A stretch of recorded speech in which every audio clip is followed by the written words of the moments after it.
afternoon, everyone. I'm Danielle Shank. I'm obviously not Bill Rentschler, who usually does these streaming segments, but I'm taking over today. Joining me now for Lancaster Lookout with LSO is Chief Deputy Ben Houchin. Thank you for having me. Yeah, thanks so much for being here. How's it going today? You know what? It's absolutely beautiful out today in the last couple of days. So, yeah, it's very good. Yeah, a great time to get out for a walk and enjoy this fringe weather from summer to fall. Yeah, it's kind of becoming fall. It was a little nipply this morning out there on 49 degrees, I think I saw up in the morning. So, yeah, the weather's changing, that's for sure. Yeah, the perfect, I got to wear a coat to work, but then by the time I leave, I'm sweating and I don't need it at shorts, all. Yes. Alrighty, so I understand you're on the lookout for a couple of men. Who is the first one and what can you kind of tell us about him? Well, this one's a little bit frustrating. We just had him on in June of this year already on this program, and he's out and about again, and it's Joshua Hagemeyer, and he's 39 years of age.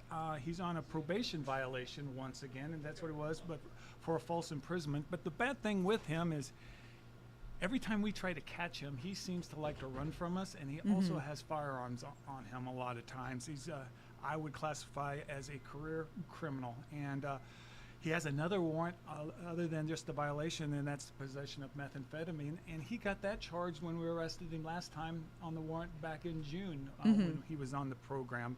But again, he's driving his 2002 black and red Chevy Avalanche Nebraska SC 964. And we consider him armed and dangerous. So if anybody does see him or knows where he is, please just give us a holler.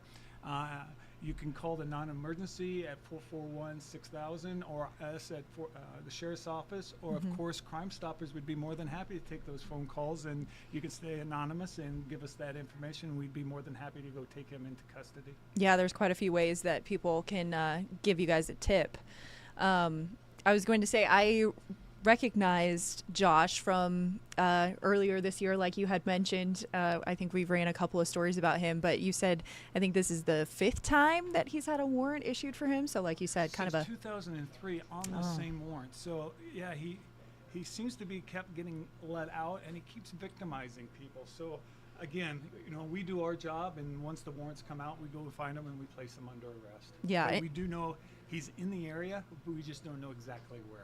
Okay, and is it normally for the same thing, or is it kind of a couple of different things that he's had warrants for? It's mainly for the violation of the probation is what he has been getting arrested for, again, for that first-degree false imprisonment, in which, you know, he held somebody against their will, and just kind of makes you think he's a dangerous individual. Alrighty, and so who is the second guy that we're talking about here today? Tyler Orr, again, another career criminal. He's got 6 warrants. So even more than Josh. More than Josh. He's got 3 felony warrants and 3 misdemeanor warrants in there for trespassing, theft, criminal mischief, and all these cases on that. He has stolen thousands and thousands of dollars of tools and other property of late, and he also has a huge history of using narcotics. He's transient right now, homeless, but we do believe he's somewhere in the area. We just don't have an exact location where he is, and he gets his money by stealing. And we just would like to quit having victims and get him into custody. Yeah, alrighty. And so again, here is how people can get in touch with your office with any info. And so there's almost no excuse. You guys have email, you guys have phone, you have a website and an app. So plenty of ways to get in touch. Yes. You know, back in the day, we'd only have 1 or 2 phone numbers. Now there's so many different ways people can get a hold of us. And that's what's really nice, too, again, is they can be anonymous, but also that information gets to our fugitive task force really quick so we can respond very fast. And follow up on those leads, because a lot of times people don't stay where they are very long. So we like to follow up as quickly as we can on the information we get. Yeah. And I mean, I know with all these options, as if it's not enough, with that first one, that's one that you can't text, though. Is that correct? Or That's correct. Okay. So just call those numbers. But if you're looking for a way to type something out, the website or app's probably a good option there. You bet. So now these 2 guys are towards the top of your list, but they're kind of a few among several, maybe.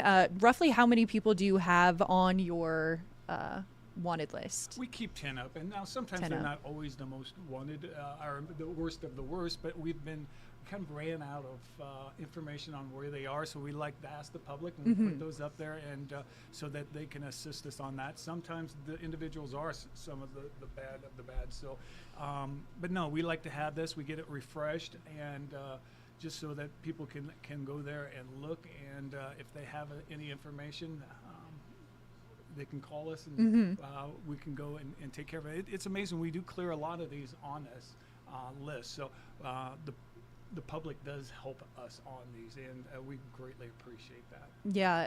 And what's the website for this list to check this out, if you know? LSO. Okay. Sheriff's Office is the web page you just have to go to, and I think you can also get it from Crime Stoppers with the Lincoln Police Department and get onto that one too. So yeah, if you just go to our public web page and go there, it's one of the top things, and honestly, it's one of the top hit list on our public web page. Yeah, quite a few people looking at that. And Yes. This Lancaster Lookout segment has actually helped you guys with quite a few tips. Is that correct? You know, yeah, we do know that people, it's amazing after we do these programs that we do get tips on these people. Joshua, after he was on here, I think it was 2 days, and he got arrested. Wow. So, yeah, you know, anytime you can get that information out to the public and doing that, it certainly does help. And again, we can't solve crime without the public's assistance. They're our eyes, our ears, and on a lot of different things. And without them, we could not do it. So we greatly appreciate people being willing to step up and help us do our jobs. All right. Thanks so much for joining us here today. You bet. You have a great day.